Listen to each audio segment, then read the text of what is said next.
वालेकुम। कैसे हैं भाई आप लोग? ठीक ठाक है, खैरियत से हैं? पाकिस्तानी स्पोर्ट्स फ़ैन हो या इंडियन स्पोर्ट्स फ़ैन हो, दोनों के लिए अच्छी खबर भाई। आज पेरिस ओलंपिक्स है।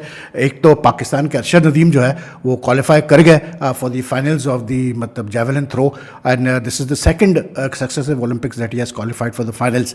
तो good luck to him. Finals on Thursday, लेकिन उस पर हम बात करते हैं। दूसरी तरफ जो है इंडिया के जो एथलीट्स हैं उन्होंने भी मतलब जो है आज अच्छा परफॉर्मेंस दिया। और as a sports journalist you sometimes you come across some very inspiring stories about athletes, and अगर मैं ये जो इंडियन वुमेन रेसलर है विनिश फोगाट, इसकी अगर मैं स्टोरी देखता हूँ तो इससे ज़्यादा इंस्पायरिंग स्टोरी आपको नहीं मिलेगी। She qualified today for the semifinal of the 50 kg wrestling event, और उसका इवेंट आज रात को है, सेमीफाइनल है उसका।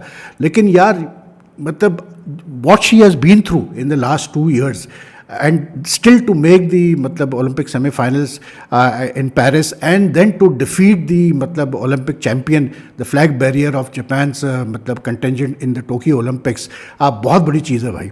और Vinesh was one of those 3-4 leading Indian wrestlers, men and women, जिन्होंने last year protest start किया था against the Indian Wrestling Federation president Brijbhushan Singh, और सिंह के खिलाफ जो है उन्होंने एलिगेशन लगाई थी कि भाई ये जो विमेन रेसलर्स है उनको सेक्सुअली हैरेस इसने किया है।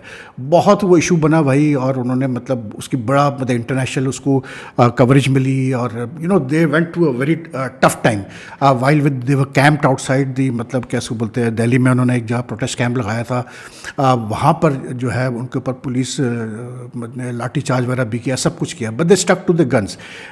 इवेंचुअली सिंह हैड टू मतलब go as wrestling federation, although he was MP of the ruling BJP party.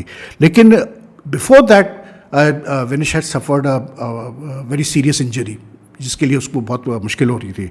But given that she had one the gold at the 2022 Commonwealth games, bronze at the world championships, और उसके अलावा सबसे बड़ी चीज़ ये थी कि like the background जो उसका है रेसलिंग का इतना स्ट्रॉन्ग है विनिश फोगाट का कि मतलब it was very hard to ignore. हालांकि 50 she was initially 53 kg category में वो कम्पीट कर रही थी, तो अगर उसने ओलंपिक्स में मतलब पार्टिसिपेट करना था तो she had to leave her 53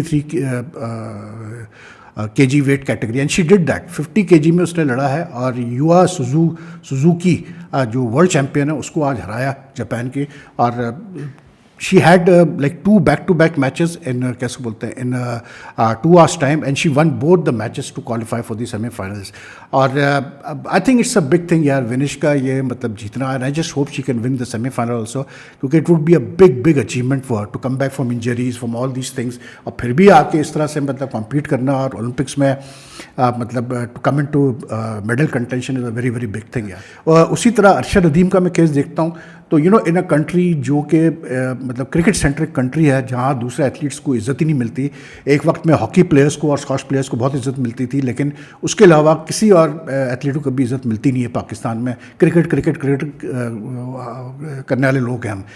उस माहौल में अरशद नदीम का I mean to like emerge as a top track and field athlete from Pakistan, a country not known for its achievements in any other sports other than hockey, cricket and squash or maybe snooker, बहुत बड़ी चीज़ है यार। और फिर आप ये ध्यान में रखें कि किस ट्रेनिंग क्या उसको ट्रेनिंग फैसिलिटीज़ मिली है, क्या वो मतलब इक्विपमेंट इस्तेमाल करता है। I mean compare to javelin throwers from other countries, it's nothing.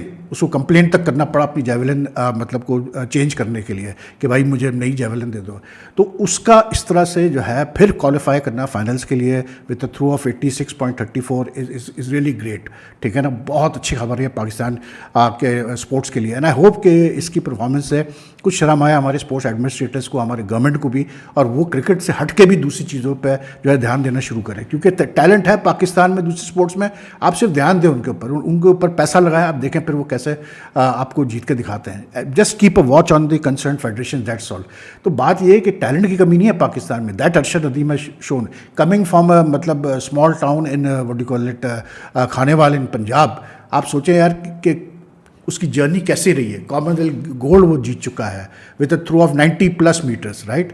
वो मतलब कैसे को बोलते हैं, वर्ल्ड चैम्पियनशिप में लास्ट ईयर सिल्वर जीत चुका है। उसने लास्ट टोक्यो ओलंपिक्स में 5th फिनिश किया। This time he is gunning for a medal, let's hope he can do that. Neeraj Chopra, India's Neeraj Chopra, as expected उसने क्वालिफाई किया और बहुत ही मतलब आराम से उसने क्वालिफाई किया विद अ थ्रो ऑफ 89। लेकिन like I said yesterday, Arshad की एक बात बहुत अच्छी है यार, मुझे जो उसकी चीज़ अच्छी लगती है, he is also battle through injuries, he has also battle through elbow injuries, knee injuries, back injuries. लेकिन इसकी एक चीज़ बड़ी अच्छी है, वो ये कि ये मतलब in big events he tends to produce the goods which he did today in the qualifiers. मतलब 86 की थ्रो थी, he finish 4th in the qualifying stage. तो 86 की थ्रो बहुत मीटर्स की थ्रो बहुत अच्छी होती है। तो इस गुड न्यूज़। बाकी इंडियन हॉकी टीम भी आज खेलने जा रही है सेमीफाइनल अपना जर्मनी के खिलाफ आज रात को। तो I want India to do well for the simple reason यार कि सब कॉन्टिनेंट इंडिया पाकिस्तान की इतनी डोमिनेशन रही है हॉकी की कि over the years we have seen that domination erode like anything. 94 के बाद तो पाकिस्तान की डोमिनेशन तो तकरीबन बहुत ज़्यादा एरोड हो गई। पाकिस्तान तो पिछले 3 ओलंपिक्स से क्वालिफाई नहीं कर पाया ओलंपिक्स के लिए। लेकिन India who finish with bronze in the Tokyo Olympics, I hope they can go beyond the semifinals today. If they play the way they played against कैसे बोलते हैं great Britain, they can do it. देखिए Germany के खिलाफ वैसे भी India को as है। Recently in the FIH Pro League they lost 3-2, but generally in the last 5-6 matches that they played against Germany, they have won all the matches except for one match. So they have edge over the Germans. और plus फिर overall भी India का record Germany के खिलाफ बहुत अच्छा है। Even मतलब आई थिंक टोक्यो ओलंपिक्स में भी if I am not mistaken they won on a penalty shoot out against मतलब Germany. So like they have a edge. अब मसला ये कि आप जिस स्पिरिट, टीम गेम हमेशा याद रखिएगा, इंडिविजुअल गेम हो, टीम में ज़्यादा। टीम गेम में जैसे आज इंडिया को एक सेटबैक ये है कि जो उनका मेन फर्स्ट रशर है और डिफेंडर है रोहित दास, वो रेड कार्ड क्योंकि उसको हो गया था तो he suspended for 1 match. But despite that I think if India can play with 10 players, 9 players against Great Britain for nearly 3 quarters, 2 quarters and do well, still win the match, they can do that against Germany also. And they सिर्फ एक चीज़ का ख्याल रखा जाएगा कि पिछले match में against Great Britain they were force to play with 10 players, so they don't have to play with 10 players today, तो they can go on the attack also. Last match में कुछ ज़्यादा ही डीप खेला था India and the defence did very well, Sreejesh did very well and all that. लेकिन I think कि थोड़ा सा आज की हॉकी में अटैकिंग होना बहुत ज़रूरी है। तो they shouldn't allow the Germans to dominate. देखिए ये जो टीम्स होती है ना, जैसे जर्मनी हो गई, खास करके नेदरलैंड्स हो गई, बेल्जियम हो गई, ये बड़ी प्रिसाइज और क्लिनिकल हॉकी खेलते हैं। ये मतलब they don't believe in what you call it individual flair and all that sort of stuff. इनका हर गोल जो है वो एक कंबाइंड कलेक्टिव एफर्ट का नतीजा होता है। But India have that individual flair and brilliance like Pakistan used to have. तो आई होप कि India, if India get the formula right, I think India can win the semifinal too that would be a big achievement कि वो final पहुंच जाए। क्योंकि अरसा हो गया यार कि वही मतलब सब कॉन्टिनेंट से कोई टीम मतलब ओलंपिक हॉकी में फाइनल में पहुंची हो, गोल्ड के लिए इन कंटेंशन हो। दूसरी तरफ सेमीफाइनल में लाइक इस Netherlands and Spain, I think if I am not mistaken, क्योंकि बेल्जियम और ऑस्ट्रेलिया हार गई, उनको हरा दिया उन्होंने सेमीफाइनल्स में। तो it should be this hockey match will be really great. मुझे तो हॉकी का तो मैं आपको पता है शदाई हूँ भाई, मुझे तो हॉकी से ज़्यादा कोई चीज़ पसंद नहीं, क्योंकि जो आर्टिस्ट्री आपको हॉकी में नज़र आती है ना, वो तो किसी चीज़ में, आप किसी गेम में नज़र नहीं आएगी। बाकी यार क्रिकेट की मतलब this tours by the Bangladesh A team and senior team to Pakistan are looking very doubtful now, इसलिए क्योंकि बांग्लादेश में जो कुछ हालात है, उनके जो बांग्लादेश क्रिकेट बोर्ड के जो प्रेसिडेंट है Nazmul Hasan, who ruled with iron grip like the prime minister Sheikh Hasina Wazed, वो भाग गए भाई। They had to leave the country, flee करें या लीव करें जो भी गए, मतलब वो कंट्री से निकल गए। कुछ और बोर्ड के ऑफिशियल भी निकल गए। जो उनका स्पोर्ट्स मिनिस्टर था जाहिद, पता नहीं क्या नाम था, वो भी मतलब रफू चक्कर हो गया बांग्लादेश से जब से ये अनरेस्ट हुआ है। तो बांग्लादेश में तो हालात कुछ अजीब से ही चल रहे हैं। आई डोंट नो यार वेदर के मतलब अभी तो कुछ, क्योंकि वहाँ पर हर चीज़ बंद पड़ी हुई है, आर्मी ने टेक ओवर किया हुआ है, तो वन डजेंट नो कि वहाँ सिचुएशन क्या है, इतनी अनसर्टनिटी है अभी वहाँ पर।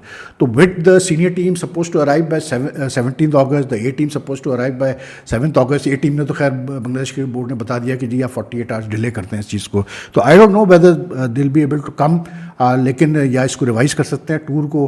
पाकिस्तान क्रिकेट बोर्ड ने तो यहाँ तक ऑफर कर दी है बांग्लादेश क्रिकेट बोर्ड को कि भाई आप अपनी टेस्ट टीम को पहले भेज दें, यहाँ पर जल्दी भेज दें, will take care of them, will set up a training centre for them at Pindi so they can train and prepare for the test matches, क्योंकि पहला टेस्ट है 21 अगस्त से and they are suppose to arrive on the 17 August. लेकिन जो हालात इस वक्त है वो बड़े अनसर्टन है, तो we don't know what's gonna happen. I think आना इनका ज़रूरी है बांग्लादेश का, क्योंकि पाकिस्तान का सीज़न ही स्टार्ट इस सीरीज़ से हो रहा है, तो मुश्किल हो जाएगी पाकिस्तान के लिए अगर ये सीरीज़ ना हुई। लेकिन जो हालात है वो मतलब ऐसे हैं कि मतलब आप बोल नहीं सकते कि क्या होने वाला है वेन्यू। तो anyway that's all for now. रात को फिर आपसे मुलाकात करेंगे। वनडे जो इंडिया श्रीलंका का है वो तो मतलब कल है, लेकिन because these two very important events है आप इन द ओलंपिक्स, तो रात को आपसे मुलाकात करते हैं। अपना ख्याल रखिएगा। If you like this video, like and share as much as you can. If you haven't subscribe to the channel is yet, kindly do subscribe to the channel, press the subscribe button and also the bell icon button so that you get the latest notification updates, and your comments are welcome. So take care. Allah Hafiz ji.